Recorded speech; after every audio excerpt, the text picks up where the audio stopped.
Regain de performance au sein de la filière coton burkinabé, passé d'une chute de 29% de volume de production s'élevant à 434 717 tonnes, le secteur ressort avec une hausse de 6,7% au cours de la campagne agricole 2019-2020, un chiffre boostant ainsi la production nationale de coton graines et biologique confrontée à des baisses de revenus des cotonculteurs et des impayés au sein de la filière. Ces 5 dernières années, les pays africains producteurs de coton ont entrepris un certain nombre de réformes visant à accorder des mesures incitatives et à réformer tout le système de commercialisation du coton. Et le cas du Burkina n'est pas un cas isolé. Mais ceci dit, les prévisions que les paysans et les organismes intervenant dans le secteur ont eu à faire n'avaient pas pris en compte la situation de Covid. Donc, les superficies sont emblavées, la production continue, ceci dans le très court terme. Renforcement du contrôle de la qualité des engrais, amélioration du prix d'achat du coton graine, réduction du prix de cession des intrants agricoles, l'application des mesures de relance du secteur cotonnier semble porter ses fruits au regard de l'évolution de 16% de la production dans la zone Sofitex par rapport à la campagne 2018-2019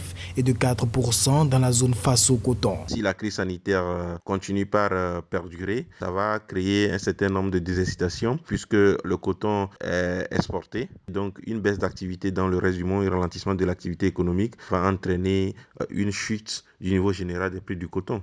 Mais les solutions qui s'offrent, il va falloir dégager une chaîne de valeur continentale ou régionale pour pouvoir transformer et créer plus de valeur ajoutée avec le coton africain. La campagne 2020-2021 s'annonce avec le maintien du niveau de subvention pour les prix de cession des engrais et des insecticides et un soutien de 10 francs CFA par kilogramme pour le prix d'achat du coton graine. 550 000 tonnes de coton graine sont attendues à cet effet.